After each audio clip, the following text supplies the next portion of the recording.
There is something that happens to the body of a woman over 50 at night that most doctors never talk about. Not in the 15 minutes they give you at your appointment, not in the pamphlets they hand you on your way out the door. I know this because I was one of those doctors for the first half of my career. I was trained at Hadassah Medical School in Jerusalem, one of the finest medical institutions in the world.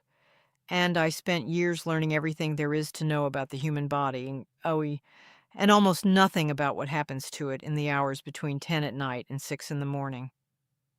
We called it sleep. We treated it like an off switch. My grandmother Rachel knew better. She always did. I'm Dr. Sarah Levine. I'm 68 years old. I've spent over 40 years in preventive medicine, working with women in Israel, New York, and here in Boca Raton, Florida, where I live now. And today I want to teach you something that I believe is one of the most important and most overlooked pieces of the longevity puzzle for women over 50, the ancient Jewish understanding of night, of the hours before sleep, and of what our ancestors knew those hours could do for the body, the brain, and the length of a woman's life. What I'm going to share with you today is part of a larger system I've spent 4 decades documenting. I call it the 7 Jewish Laws of Longevity, 7 principles drawn from Torah, from Talmud, from the writings of Maimonides, and from the living tradition of Jewish women like my grandmother, who carried this wisdom in their bodies and their kitchens and their Friday night rituals long before any research institution put a name to it. Today I'm teaching you 3 specific practices from within this system. 3 bedtime habits rooted in Jewish medicine that I believe explain, in part, why Ashkenazi Jewish women consistently appear in the longevity research as among the longest lived populations on Earth.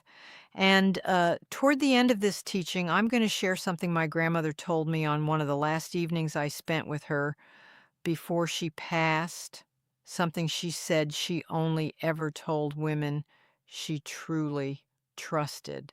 So stay with me. I grew up between Tel Aviv and Brooklyn. My grandmother Rachel was born in Łódź, Poland in 1921.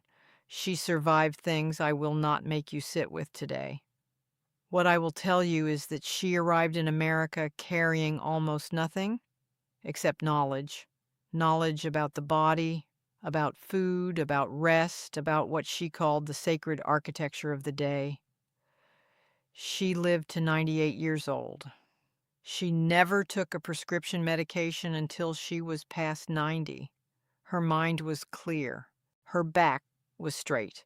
She walked without a cane until her mid-90s, and she slept.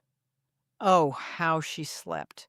Deep, restorative, uninterrupted sleep, night after night, decade after decade, in a way that most of the women I've treated in my clinic could only dream about. I remember the Friday evenings in her kitchen in Brooklyn as clearly as I remember anything in my life.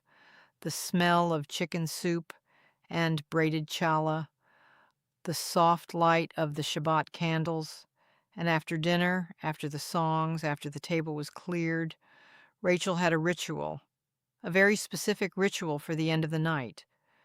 It took her about 45 minutes. She did it every single night, not just on Shabbat. She said it was the reason she woke up feeling like herself every morning. I thought she was being poetic. I was wrong. Before I go further, I want to ask you to do something. Go to the comments right now and type these 4 words. I will sleep well. That's it. Just those 4 words. Because what I'm going to teach you today begins before you close your eyes. It begins with intention. And in our tradition, intention is not decoration. It is the first act of every sacred practice. I'll explain why that matters biologically in just a moment.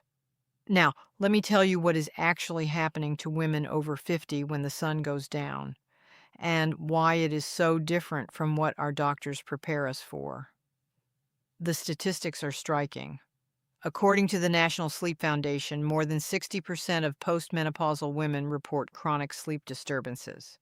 60%, more than half of us. The most common complaints: waking in the middle of the night and being unable to return to sleep, difficulty falling asleep despite exhaustion, and waking before dawn, feeling unrested even after 7 or 8 hours in bed. A 2023 analysis published in the journal Menopause found that sleep disruption in women over 50 is directly linked to accelerated cognitive decline, increased inflammatory markers, weight gain, and reduced immune function, not as a side effect of aging, as a cause of it. Disrupted sleep is not a symptom of getting older. For millions of women, it is the mechanism through which aging accelerates. And yet, what does conventional medicine offer? A sleep hygiene checklist that hasn't changed since the 1990s, screen time reduction, magnesium supplements, and for the more desperate cases, medications that leave women foggy and dependent and no closer to understanding why their bodies have stopped cooperating with the night. Here is what conventional medicine gets wrong. It treats sleep as an event, a destination, something you arrive at. Jewish medicine, and I use that phrase deliberately because there is a coherent, millennia-old body of medical wisdom within the Jewish tradition, treats the hours before sleep as a practice, a preparation, a transition as deliberate and as sacred as any other in the day. The Talmud in Tractat Bereshot devotes significant attention to the bedtime ritual, not because the rabbis were sleep scientists, though Maimonides, writing in the 12th century, described sleep physiology with an accuracy that would not be matched by Western medicine for 700 years, but because Jewish wisdom understood something fundamental. The quality of your night begins hours before you lie down, and it is determined almost entirely by what you do with your mind and your body in the transition between day and rest. Maimonides wrote in his Regimen of Health, composed in 1198 for the Sultan Saladin's court, that the wise person does not simply stop their activity and expect the body to follow. He wrote that the body must be guided into rest, the way a boat is guided into harbor, gradually, deliberately, against the natural momentum of the day. I have read that text dozens of times. Every time I read it, I think of Rachel and her 45-minute ritual, and how she had understood this without ever having read Maimonides in translation. This is one of the 7 Jewish laws of longevity. Law 1, the law of sacred rest. And what I am about to share with you are 3 practices that live inside this law, that Jewish women have carried for generations, and that modern neuroscience and sleep research are now confirming with a specificity that honestly takes my breath away. The first practice is what I call the cheshbon hanefesh, the accounting of the soul. In the Musar tradition, a centuries-old Jewish ethical and spiritual practice, the day was never considered complete until it had been reviewed, not in a punishing way, not in the way we modern women tend to review our days, cataloging failures and unfinished tasks and things we said wrong, but in the way a merchant reviews their ledger. Honestly, briefly, and then closes the book. What went well today? What I wish I had done differently? What I am grateful for? And then, and this is the piece most people miss, a deliberate release. The day is done. It is not carried into the night. My grandmother Rachel did this every single night of her adult life, sitting at her small kitchen table with a cup of weak tea. She didn't write it down, though some Musar practitioners do. She simply sat 5 to 10 minutes, reviewing, releasing. I watched her do it hundreds of times before I understood what I was watching. Today, researchers at the University of California, Berkeley, and at Harvard Medical School call this practice something like structured emotional closure, and the research on it is remarkable. A 2019 study in the journal Psychological Science found that the simple act of deliberate cognitive review, followed by intentional release before sleep, reduced the brain's production of stress hormones by a measurable amount during the night and significantly improved what sleep scientists call sleep continuity, the ability to stay asleep through the natural micro awakenings that happen dozens of times every night. When we carry unprocessed thought into sleep, the brain continues working on it. The hippocampus stays partially activated, cortisol remains elevated, and the deep, slow wave sleep that does the cellular repair work, that rebuilds the immune system, clears the amyloid plaques associated with cognitive decline, consolidates memory, that sleep is disrupted or shortened. The Cheshbon Hanafesh is not poetry, it is neuroscience. My grandmother just called it good sense. The second practice is the bedtime Shema. In Jewish law, the recitation of the Shema, Shema Yisrael, Adonai Eloheinu, Adonai Echad, before sleep is considered one of the most important religious obligations of the day. It appears in the Talmud in Tractate Berachot, where the rabbis discuss its timing, its intention, and its function in extraordinary detail. But I want to set aside the religious dimension for a moment and talk about what this practice does to the body, because the research is almost impossible to argue with. The bedtime Shema, as traditionally practiced, is not a single sentence. It is a short sequence of prayers and intentions that takes approximately 5 to 8 minutes. It is recited in a state of stillness, lying in bed, often with eyes closed. It involves slow, rhythmic breath synchronized with the words. It involves directed attention, intention in the language of Jewish practice. And it ends with a specific kind of release, an acknowledgement that what happens during the night is outside our control, that we place ourselves in God's hands until morning. What does this do physiologically? Research from the Benson Henry Institute at Harvard, building on decades of work on what Dr. Herbert Benson called the relaxation response, has shown that practices with exactly these characteristics, rhythmic repetition, focused attention, deliberate breath, and surrender of control, activate the parasympathetic nervous system in a way that lowers heart rate, reduces blood pressure, decreases cortisol, and increases the body's own production of melatonin. Not the melatonin you buy in a bottle at the pharmacy. Your body's own melatonin produced in the pineal gland, timed precisely to the body's circadian rhythm.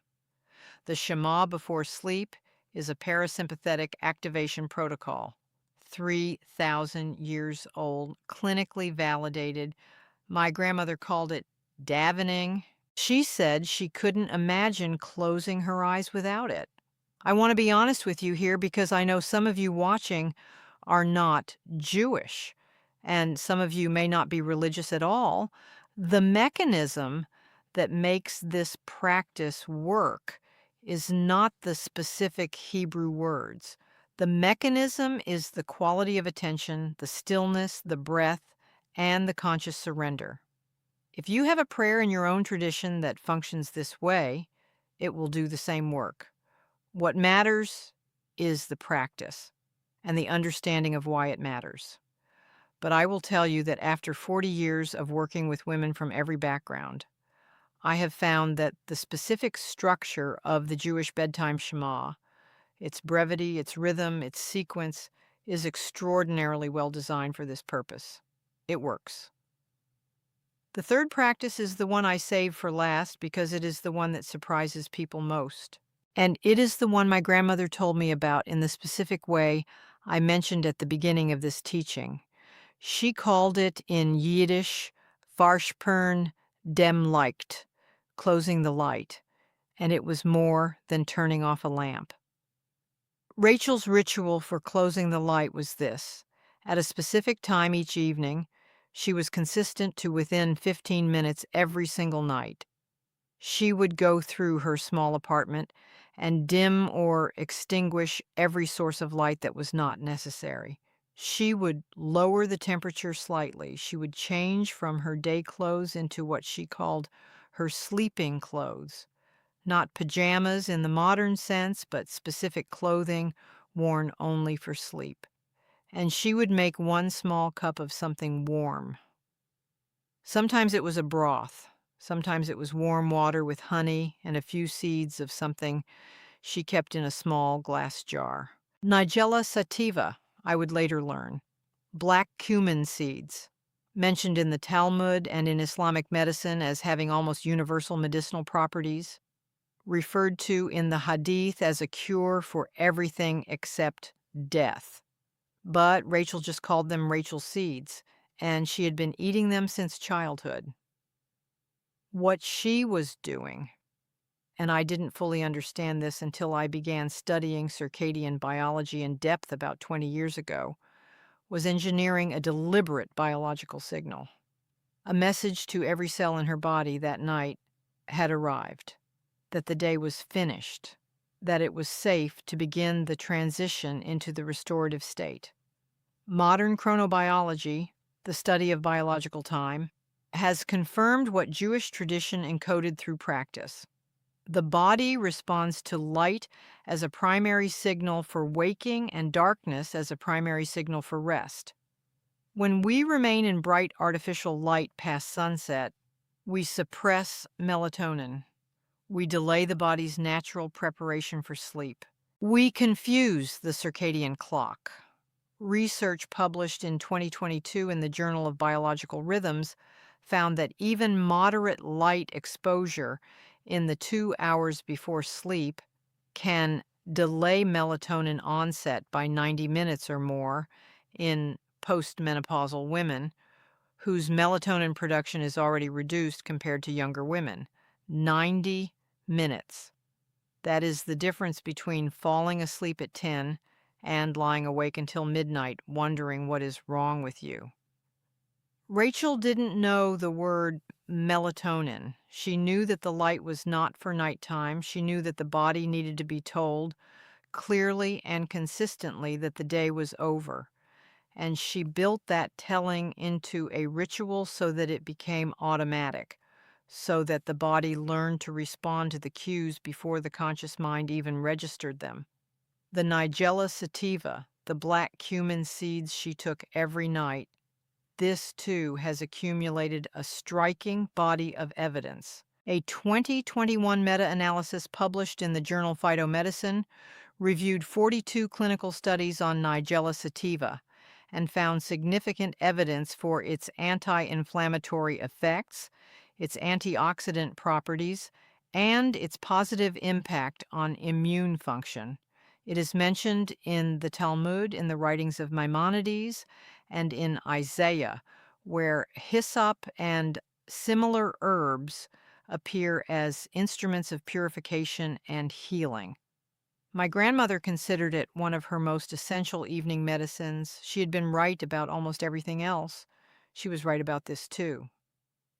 Now, here's how you put these three practices together into a single, coherent evening preparation that takes less than an hour and that I believe can genuinely change the quality of your sleep and, through your sleep, the quality of your health within weeks. Begin at least 90 minutes before you intend to sleep. Start dimming your lights. Lower the temperature in your bedroom if you can. The body needs to drop its core temperature to initiate deep sleep, and a slightly cool room supports that. Change into clothes that you wear only for sleep. This physical transition is not trivial. It signals the body as clearly as the light does. Then sit, not in bed, but in a chair or at a table, with a warm, simple drink. It can be warm water with a small amount of raw honey. It can be a light herbal tea. If you can find Nigella sativa seeds, A small amount in warm water or honey is exactly what Rachel used. Simply sit with it, 10 minutes. During those 10 minutes, practice the Cheshbon Hanafesh. Review your day. 3 things that went well. 1 thing you would do differently. What you are grateful for. Speak it or think it, it does not matter. Then release it, say, aloud or silently. The day is complete. In Hebrew, we might say, Yom Tamim. The day is whole. It is finished. Let it be finished. Then move to your bed. Lie still and practice your bedtime prayer. The Shema, if it is yours, or a prayer of equivalent structure if it is not. Slow breath. Focused attention. Eyes closed. Deliberate surrender. 5 to 8 minutes. Then silence. Darkness. Rest. What should you expect? In the first 24 hours, you may notice that you feel calmer as you lie down, less of the mental churning that normally accompanies the transition to sleep. In the first 7 days, most women I have worked with report falling asleep more quickly. By 21 days, the pattern begins to deepen. The body has learned the cues, and it begins preparing for sleep before you even complete the ritual. By 40 days, which in the Jewish tradition is a period of complete transformation, 40 days is the length of the flood, the time Moses spent on Sinai, the duration required to establish a new spiritual reality. By 40 days, women consistently report a different quality of sleep. Deeper, more restorative. Waking less, feeling more themselves in the morning. I am not promising you a cure. I am a doctor, and I am careful with that word.